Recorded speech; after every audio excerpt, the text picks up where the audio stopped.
참 좋으신 하나님의 은혜와 평강이 교회 여러분과 함께 하시기를 축원합니다. 오늘은 주일 후 마지막 주일이면서 변화 주일입니다. 또 3.1절 기념 주일이기도 합니다. 일본의 폭압적인 식민지 지배에 저항해서 우리 민족 전체가 또 전국에서 참여한 항일 독립운동의 날이죠. 3.1운동의 시작은 1919년 3월 1일 종로 탑골공원에서 독립선언서를 낭독함으로 시작되었습니다. 서울을 비롯한 전국 주요 도시에 독립선언서가 사전에 배포되었고 이후 시간이 지나면서 전국 도시와 농촌으로 확산되어 갔습니다. 정인보 선생님이 작사하시고 박태현님이 작곡한 3.1절 기념노래 가사 여러분 기억하실 겁니다. 김인현 3월 1일 정오 터지자 밀물 같은 대한독립 만세 태극기 곳곳마다 3천만이 하나로 이날은 우리의 의요 생명이요 교훈이다. 한강은 다시 흐르고 백두산 높았다. 선열아 이 나라를 보소서 동포야 이 날을 길이 빛내자. 우리 초등학교 교과서에도 있고요. 우리 학창시절 많이 부르곤 했습니다. 가사 그대로 밀물처럼 대한독립 만세를 외치며 온 국민이 일어났습니다. 그래서 손에 태극기가 들려 있었고요. 태극기가 없는 사람은 두 손 번쩍 들면서 대한독립 만세 외쳤습니다. 3.1운동은 무력 봉기가 아닌 비폭력 만세 운동이었습니다. 지식인과 학생뿐 아니라 모든 계층의 사람들이 폭넓게 참여한 운동입니다. 우리나라 지방 여기저기 다니다 보면은 고갯마루에 혹은 장터에 3.1운동을 했다는 그 표시들이 다 있습니다. 일제는 잔혹하게 대응했죠. 곳곳에서 학살이 자행되었고 주도자들을 체포, 구금, 고문했습니다. 경기도 화성에 있는 제암리교회 학살 사건도 이때 일어났습니다. 경술국치로 주권을 잃은 우리 민족은 무력하게 지내는 것 같았지만 그렇지 않았습니다. 오히려 자주독립의 소중함을 깨닫고 깨어나 일어났습니다. 식민지 지배를 몸으로 겪으면서 우리 국민들은 의와 생명의 교훈을 얻게 되었습니다.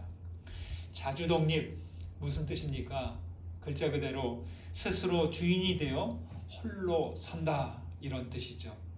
운명의 통제권을 자신이 갖고 스스로 결정해 가는 겁니다. 개인이든 나라든 민족이든 자기 결정권을 잃는 순간부터 다른 것에 종속되어서 이끌려 가게 되는 거죠. 일제의 폭압에 맞선 선조들의 용기와 희생으로 우리 민족은 3.1 운동 이후에 26년이 지나서야 해방을 맞았습니다. 우리 민족은 이 3.1 운동의 정신에 의해서 새롭게 타올랐고 또 하나님 나라의 그 꿈을 소망하게 되었습니다. 여러분, 믿음으로 산다는 것 다르지 않습니다. 믿음으로 산다는 것, 믿음의 사람이 된다는 것, 일어선 사람, 독립의 사람이 되는 것이죠. 홀로 선 사람이 되는 겁니다. 갑각류 동물처럼 서는 게 아니라 척추동물로서 일어서는 겁니다. 자기를 보호하기 위해서 딱딱한 가면 같은 그런 외피로 보호하지 않고 속사람이 하나님의 영으로 충만하게 되어서 서는 것이죠. 고린도후서 3장 17절에서 바울은 말합니다. 그리스도의 주는 영이시니 주의 영이 계신 곳에는 자유가 있느니라. 구원받았다는 것은 자유를 얻었다는 말이죠. 거룩한 영은 우리에게 자유를 주십니다. 그런데 자유만 있으면 됩니까? 이 자유를 누리기 위해서는 먼저 홀로 선 사람이 되어야 합니다. 겉으로만 독립이 아닌 정신이 독립해야 하고 영혼이 독립한 사람이어야 됩니다. 여러분, 하나님께서 여러분에게 주신 의와 생명으로 일어나시기 바랍니다. 거룩한 영과 함께 자유로운 영혼으로 일어나 나아가는 믿음의 사람 되시기를 간절히 소망합니다. 여러분은 홀로 선 사람들입니까? 한두 가지는 독립했다고 하더라도 모든 면이 그렇다고 말하기는 좀 자신이 없기도 합니다. 사람은 스스로 앞가림을 해야 할 뿐만이 아니라 경제적 독립에서 정신의 독립으로 그리고 영적인 독립까지 나아가야 합니다. 이스라엘은 출애굽을 하고 광야를 지나 약속의 땅에 정착하는 과정이 바로 독립의 과정이었습니다. 이 과정이 그리 간단하지 않았죠. 이스라엘의 독립을 위해 하나님께서는 언약을 세우시고 그들에게 율법을 주셨습니다. 하지만 이스라엘은 걸음마를 배우는 아이처럼 일어서다 주저앉고 일어서다 주저앉고 또 몇 걸음 가다가 넘어지고 또 다시 일어서 가다가 또 넘어지고 계속 반복했습니다. 첫 번째 계명을 받았을 땐 금송아지 사건으로 돌판이 깨어져 버렸습니다. 모세가 다시 시내산에 올라서 두 번째 돌판을 받아서 내려왔습니다. 이때 모세의 얼굴에는 광채가 났는데 백성들은 두려워서 모세 가까이 나아가지 못했습니다. 이 때문에 모세는 그 다음부터 어떻게 했느냐? 수건으로 자기 얼굴을 가리고 백성들 앞에 섰습니다. 오늘 말씀은 바로 이 모세가 자기 얼굴을 수건으로 가린 그 이야기를 배경으로 바울 사도가 이야기하고 있습니다. 이렇게 모세가 수건으로 얼굴을 가린 일이 전통이 되어서 신약 시대에서도 회당에서 율법을 읽을 때 사람들이 수건을 사용했어요. 수건으로 얼굴을 가린 채 낭독하곤 했다는 거죠. 유대교 랍비들은 모세 얼굴의 광채가 그가 죽을 때까지 계속 남아 있었다고 생각했습니다. 하지만 바울 사도는 다르게 보았고 이에 대해 책망하듯 이야기합니다. 14절과 15절 보실까요? 함께 읽습니다. 그러나 그들의 마음이 완고하여 오늘까지도 구약을 읽을 때에 그 수건이 벗겨지지 아니하고 있으니 그 수건은 그리스도 안에서 없어질 것이라 오늘까지 모세의 글을 읽을 때에 수건이 그 마음을 덮었도다. 바울은 모세의 광채가 영원한 것이 아니라 곧 사라질 것이기에 그렇게 되면 백성들이 실망을 하게 되니까 모세가 수건을 썼다 그렇게 봅니다. 여러분, 모세가 수건으로 얼굴을 가린 이유가 무엇일까요? 자기 얼굴에서 나는 광채를 가리기 위해서이기도 하겠지만 그보다 얼굴의 광채보다 하나님의 말씀이 더 중요했기 때문일 겁니다. 조명이 바로 눈앞에서 밝게 비치면 그 눈이 부셔서 뒤쪽 사물이 잘 안 보이게 되지 않습니까? 모세는 하나님의 대언자일 뿐입니다. 자기 얼굴의 광채로 자칫 하나님을 가리게 될까 이것을 우려했을 것입니다. 여러분, 여기에 그릇이 있고 그 안에 물이 담겨 있습니다. 그릇이 중요합니까? 물이 중요합니까?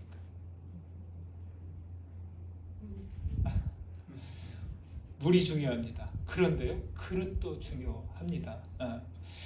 그릇도 물도 중요합니다. 형식보다는 내용이 더 중요하죠. 하지만 내용물을 위해서는 그릇도 있어야 됩니다. 그와 반대로 이 내용물을 제쳐두고 그릇만 애지중지해서도 안 되죠. 모세가 시내산에서 내려올 때 2개의 돌판을 들고 왔습니다. 그 돌판에는 뭐가 있었어요? 10계명이 기록되어 있습니다. 돌판은 이를테면 형식이에요. 율법은 내용물입니다. 미리 말하면 그 율법의 조문도 형식입니다.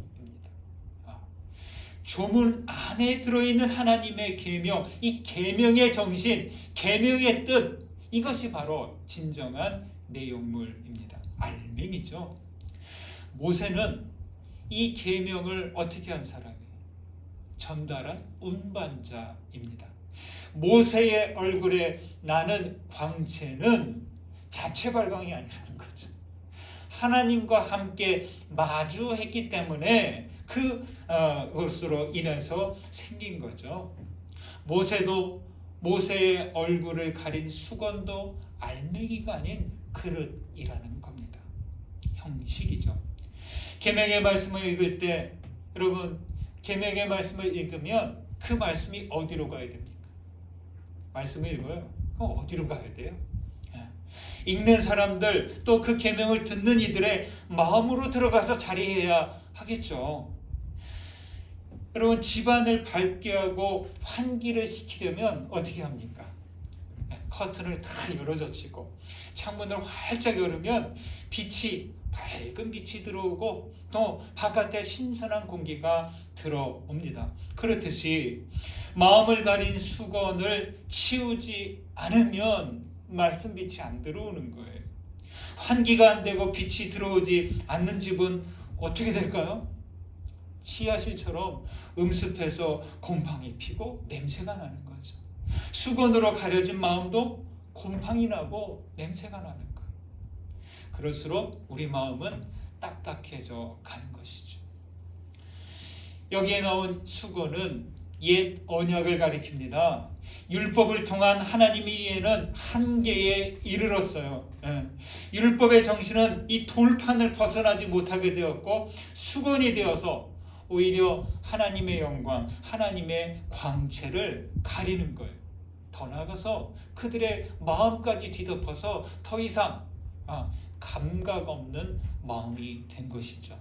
14절 15절 말씀에 이렇게 말하죠. 그들의 마음이 완고하여 수건이 그 마음을 어떻게 덮었다라고 합니다. 청파교회 김기성 목사님은 알짜면 빠지고 형식만 남은 종교인들을 향해 말합니다. 하나님과의 만남이 의례로 대체되면서 종교는 삶으로부터 멀어졌다라고 말이죠. 여러분, 알맹이 없는 신앙은요, 삶에서 멀어지게 돼 있어요. 그냥 껍질만 가지고 지내는 거예요. 형식만 가지고, 틀만 가지고 나는 괜찮아, 이렇게 여긴다는 것이죠. 예리한 지적입니다. 겉만 그럴듯하면 된 것일까요? 빛깔보다 속이 좋은 열매가 되어야 하듯이 우리 신앙인들은 속까지 충실한 열매로 거듭나가야 하는 것이죠. 여러분, 신앙생활에서 주의할 것이 있습니다. 교회 생활이 형식적으로 되어서 우리 마음을 뒤덮지 않도록 해야 됩니다. 세례받은 것 세례받았어요. 예배 열심히 드려요. 봉사도 해요. 경건 생활을 잘 합니다. 그런데 나도 모르게 이것이 수건이 되어서 형식이 되어서 내 영혼을 뒤덮어 버릴 위험이 있고 하나님의 영광을, 그 광채를 가릴 위험이 있다는 겁니다. 알점 없이 형식만 남은 그런 신앙인들이 되지 않아야 하는 것이죠. 우리의 신앙이 형식만 남은 모습이 되지 않으려면 어떻게 해야 할까요? 우리의 마음을 덮고 있는 이 수건을 벗어버려야 합니다. 14절에서 그 수건은 그리스도 안에서 없어질 것이라 이렇게 말한 바울이 16절에서 다시 말합니다. 16절 보실까요? 읽습니다. 그러나 언제든지 주께로 돌아가면 그 수건이 벗겨지리라.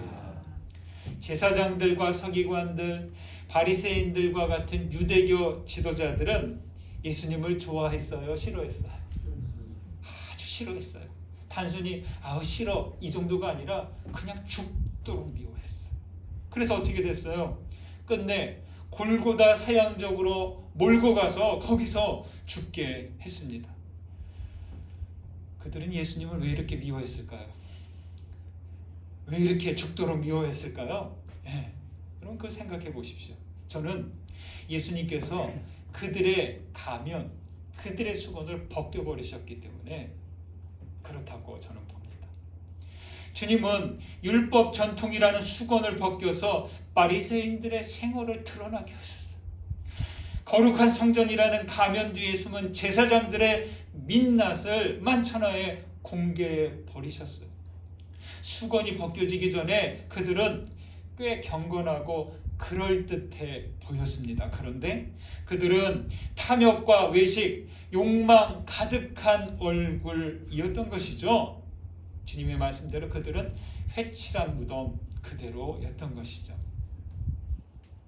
여러분, 오늘날 이 땅의 교회들도 수건이 벗겨졌습니다. 그 가려진 수건이 다 벗겨져서 교회의 맨 얼굴 그대로 드러나고 있습니다. 그래서 보니까 수건을 벗기고 보니까 저 교회가 거룩한 줄 알았는데, 경건한 줄 알았는데 무늬만 그렇구나. 속까지 진실하고 경건해야 되는데 겉만 그런 것이구나. 이것이 지금 드러났어요. 그래서 우리 교회들이 사회의 지탄이 되고 있는 것이죠. 여러분, 우리를 가리고 있는 수건 무엇입니까? 누가 뭐라고 하지 않을지도 모릅니다. 어떤 질병이든 속에서는 계속 나빠지고 있는데 겉으로 드러나지 않는 질병은 정말 위험합니다. 아픈 부분은 빨리 드러나야 돼요. 그래야 여기가 문제구나, 고치죠. 문제는 나를 가리고 있는 수건이 속은 그렇지 않은데 겉으로 경건한 척 괜찮은 상태로 보이게 할 때 위험합니다. 건강검진을 할 때마다 저는 두려운 마음으로 임하게 됩니다. 이전에는 안 그랬어요. 근데 매년 건강검진 받을 때 조마조마해요. 아마 여러분도 그렇지 않을까 생각합니다. 혈액검사, 소변검사, 엑스레이 검사, 초음파, CT, 더 나아가서는 MRI 촬영도 하죠. 더 아주 정밀한 검사도 있죠. 이 검사와 촬영으로 내 몸의 속 상태가 그대로 드러납니다. 아주 그냥 내 그 영혼까지 들여다보는 것 같아서 흠칫 놀랄 때가 있습니다. 이처럼 그리스도 안에서 주께로 돌아가면 이것이 바로 그런 것이 아닐까 저는 생각합니다. 건강검진에서 우리 몸의 상태가 그대로 드러나듯이 그리스도 안에서 나를 덮은 수건은 벗겨지고 속모습이 그대로 드러나는 것이죠. 여러분, 그리스도에게로 돌아가는 것, 그리스도 안에 있는 것, 이거 사실 참 부끄러운 일입니다. 우리의 생활과 민낯이 그대로 드러나기 때문이죠. 그런데 그래야 합니다. 그래야 잘못된 거 고치고, 그래야 흐트러진 거 정돈하고, 그래야 나쁜 거 버려내고 우리가 정결한 사람으로 새롭게 나는 거죠. 무엇보다 우리는 그리스도 앞에서 나의 본질을 볼 수 있어야 돼요. 근원적인 물음 앞에 서야 합니다. 그렇지 않으면 어떻게 될까요? 우리 영혼은 시들어서 거기서 끝나는 거예요. 영혼이 시들고 끝나는 거예요. 여러분, 그래서 우리는 겉사람과 속사람을 구분할 줄 알아야 됩니다. 나의 외모, 성별, 학력, 직업, 재능과 경제력, 살고 있는 집, 또 자동차, 이런 것들이 나의 진정한 자아가 아니라는 거죠.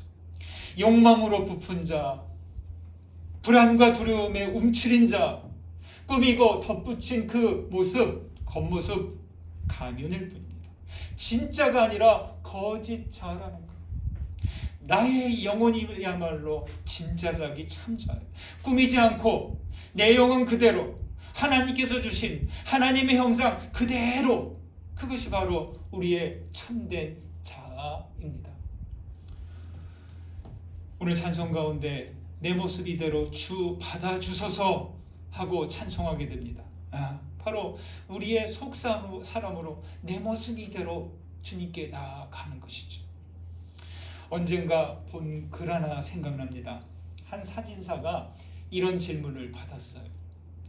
선생님, 사진을 잘 찍으려면 제일 먼저 무엇을 하면 될까요? 이 사진자가 서슴없이 얘기해 줍니다. 제일 먼저 렌즈를 닦아야 됩니다.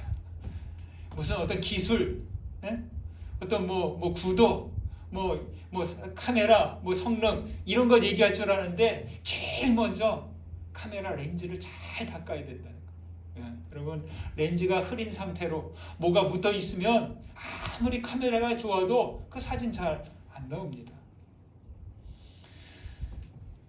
우리 눈과 마음을 가리고 있는 수건을 벗어버리시기 바랍니다. 주께로 돌아가서 그리스도 안에서 우리의 진짜 모습으로 하나님 앞에 서게 되시기를 간절히 소망합니다. 그리스도 안에서 우리 마음을 덮은 수건은 없어지게 됩니다. 없어져야 됩니다. 이 수건을 벗어버리지 못하면 우리는 옛자와 그대로 있는 거죠. 그래서 우리 신앙의 목표는 형식을 치워버리는 게 목표가 아니에요. 수건을 치워버렸다고 해서 내 모습 이대로 주님께 나아갔다고 해서 오케이 되지 않습니다. 그 다음 어떻게 됩니까? 자유의 단계로 나아가셔야 됩니다. 17절 있습니다. 주는 영이시니 주의 영이 계신 곳에는 자유가 있느니라. 주는 영이시니 주의 영이 계신 곳에는 자유가 있느니라. 여러분에게 자유가 있습니까? 그럼 대답 안 하셔도 돼요. 한번 자신을 보세요. 내가 예수 믿음으로 자유한가? 한 번이 아니라 매일매일 그리스도와 함께하면서 자유로운 날들을 살고 있는가? 자문해야 됩니다. 자유는 무엇으로부터 자유일까요? 여기 말씀은 율법으로부터의 자유를 의미합니다.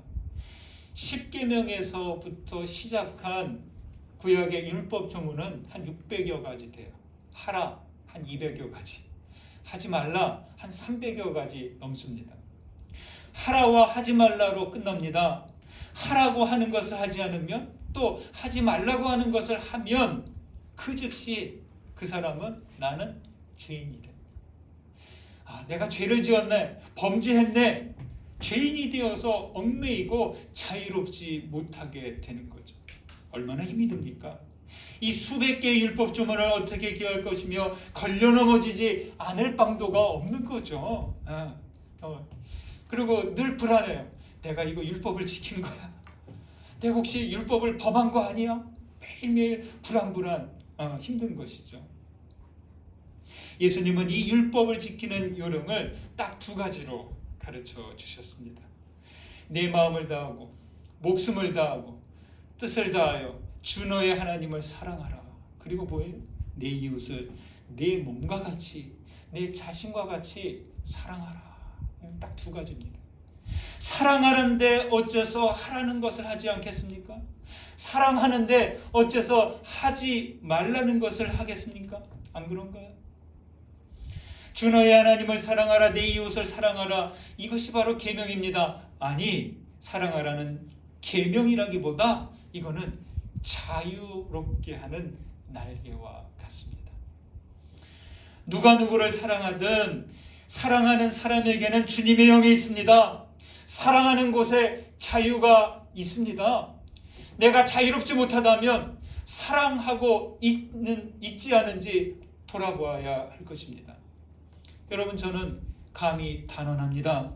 저는 그리스도인으로 사랑하지 못하면 아직 완전한 자유, 온전한 구원의 상태에 이르지 못했다. 저는 이렇게 생각됩니다. 다른 것은 몰라도 딱 한 가지만 알고 한 가지만 배워야 한다면 마음과 목숨과 뜻과 힘을 다하여 주 나의 하나님을 사랑하는 것, 나의 이웃을 나 자신처럼 사랑하는 것입니다. 그래서 사랑함으로 우리는 모든 율법에서, 모든 얽매이는 것에서 자유하게 됩니다. 새는 어떻게 태어납니까? 새는 알로 태어나죠. 어디서 태어납니까? 새 둥지에서 태어납니다. 어미새가 알을 품으면 알 속에서 꼼지락대며 자라다가 때가 되면 껍질을 뚫고 나옵니다. 알을 깨고 나왔다면 그것이 끝이 아닙니다. 그때부터 어미가 물어다주는 먹이를 먹고 커가면서 제일 중요한 것, 깃털이 나서 자라야 합니다. 그리고 날개를 퍼덕이며 날 수 있는 시기가 됩니다. 나는 연습을 하고 사냥을 배우다가 이제 둥지를 떠나야 되죠. 둥지를 떠나지 않는 새, 그건 새가 아니죠. 거기서 끝나는 거예요. 예. 둥지를 떠나는 것, 그게 바로 독립이고 그게 바로 자유입니다. 고린도후서 5장 17절, 그런즉 누구든지 그리스도 안에 있으면 새로운 피조물이라, 이전 것은 지나갔으니 보라 새 것이 되었도다. 우리는 그리스도 안에서 이렇게 새 생명으로 태어났습니다. 3장 14절에서 그리스도 안에서는 수건이 벗겨지리라, 이거는 뭐예요? 죄와 거짓자의 껍질을 찢고 나오는 거예요. 새가 알에서 깨어나오는 것과 같습니다. 3장 17절, 주의 영이 계신 곳에는 자유가 있느니라. 이게 뭐예요? 자유의 날개를 얻었다는 거예요. 여러분, 예수 믿음으로 새 것이 되었다는 것은 믿음의 둥지에서 태어난 거예요. 그것으로 만족할 수 없습니다. 4장 16절에서 말합니다. 우리의 겉사람은 낡아지나 우리의 속사람은 날로 새로워지도다. 그렇게 새로워지고 자유의 날개를 얻어 믿음의 둥지에서 날아오르는 거죠. 영적으로 독립하는 것, 홀로선 사람이 되는 것이죠. 제가 좋아하는 말이 있습니다. 나무에 앉은 새는 가지가 부러질 것을 두려워하지 않는데요. 왜요? 새는 나무가 아니라 자기의 날개를 믿기 때문이라는 거예요. 예. 날개가 없는 새는 나무에 앉을 수도 없죠. 예. 날개를 믿지 못하는 새는 가지가 부러질 것을 두려워할 것입니다. 여러분에게는 날개가 있으십니까? 내 믿음의 날개는 잘 날아오를 수 있도록 힘이 있습니까? 여러분이 앉은 가지가 부러질 것을 두려워하지 마시기 바랍니다. 주님께서 주신 자유의 날개를 믿으십시오. 주님의 영과 함께 믿음의 둥지에서 비상하여 자유로운 영혼으로 일어나시기를 주님의 이름으로 간절히 축원드립니다. 말씀 기억하면서 거듭의 기도 드립니다. 말씀 가운데 울림이 된 것, 또 깨달아진 것 붙잡으시고 기도로 올려드리겠습니다. 기도합니다.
우리의 구원이신 주님, 우리는 홀로 서지 못하는 연약한 인생입니다.